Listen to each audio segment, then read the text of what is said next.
You know what, chosen one? You know the crazy thing about us is that we have so much power, but we have so much self control. Like, it's to the point where we have the gift of discernment. We can see right through people.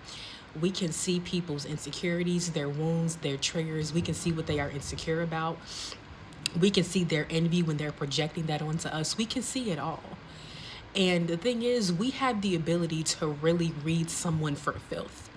Like when they get to projecting, we can say, oh, but let's talk about your insecurities. Let's talk about your triggers. Let's talk about your wounds because you're projecting it onto me. You need to deal with it yourself. We could really drag these people. We could really hurt them with the truth because the truth hurts, and yes, the truth shall set you free, but some people don't want to deal with the truth. They want to be stuck in a comfortable lie because a lot of times lies feel more comfortable. They feel safer than the truth, and that's how some people are. But the thing about us, chosen one, is that when we see these people projecting onto us and they're just giving us all of this fluff, all of this projection, all of this negativity, this disrespect, degrading us, trying to tear us down, trying to really hurt us, trying to really get under our skin, we can see it for what it is. They're just projecting. They're just insecure. They're just triggered. We are their trigger and they're attacking the trigger. And because we basically hold a mirror up in front of them and they see everything that they are insecure about. So what do? They try to shatter the mirror that is reflected back to them. And when they try to shatter the mirror metaphorically, they try to shatter us. Okay, they try to hurt us, tear us down, tear down our beliefs, make us feel small, make us feel insecure, make us feel unworthy, make us feel unwanted or abandoned, or however they want to make us feel. But the thing about us, chosen one, is a lot of times when we're dealing with people like that, we can tell that we are light years ahead of them. We can tell that this person has a little bit of emotional maturity. They have a lot of emotional immaturity. They lack emotional intelligence. And we can tell that our emotional intelligence is higher than theirs, that our emotional maturity is greater than theirs. And instead of stooping down to their level, because when they try to drag us down, they're trying to bring us down to their level emotionally. Misery loves company.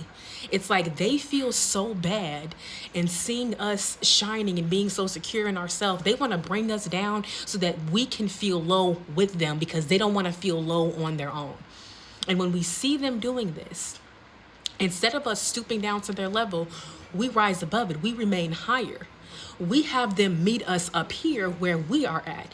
We can stay calm, cool, collected, and secure within ourselves because we don't have to get ourselves out of character just to prove a point.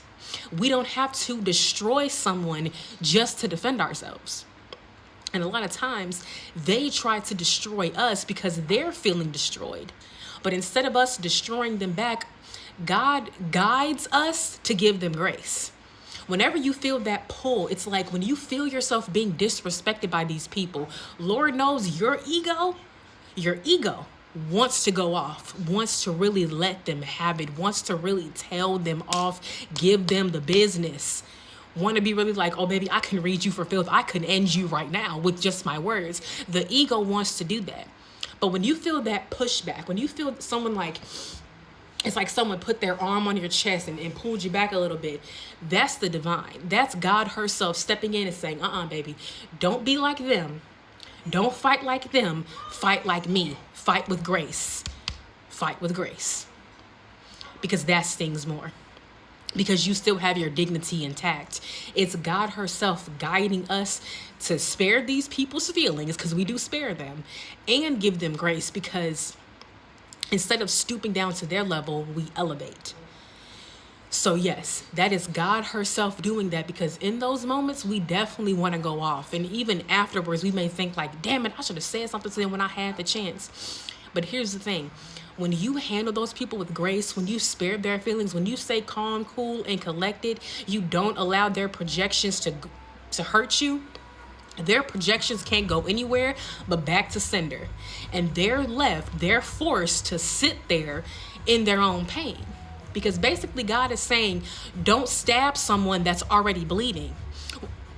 excuse me, when they start projecting all of that, they have swords in their back, they have swords in their chest and in their heart. They're already wounded. And because they're wounded and because they're in pain, they start lashing out. They start screaming, yelling, hollering, swinging, trying to stab everybody else because they're wounded. That's what broken people do.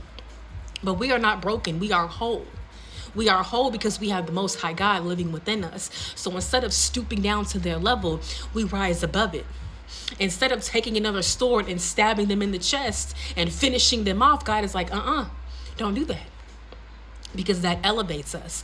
That increases our emotional maturity. It increases our spiritual maturity. And it rewards you in the end. Because God is going to reward you with favor when you spare someone's feelings that is projecting onto you. True. So yeah, let those people talk because they're doing all of that because they're just in pain. And then when you leave them alone, when you walk away gracefully, walk away calmly, they're left sitting in all of their dysfunction. They're already in pain. And even when you walk away, they're still in pain. So stabbing them with a sword is just adding to their pain. And sometimes God doesn't want us to do that. God does not want us to add to people's pain. God is like, without you here, they're in enough pain already. I understand how your ego wants to go off, but operate from your soul instead. From your soul carries the wisdom. Your soul carries the emotional intelligence and emotional maturity. Operate from your soul, not from your ego, because what they're doing is operating from their ego. Their soul is wounded, so their ego is lashing out. But because our soul is whole, our ego can handle them with grace. There you go.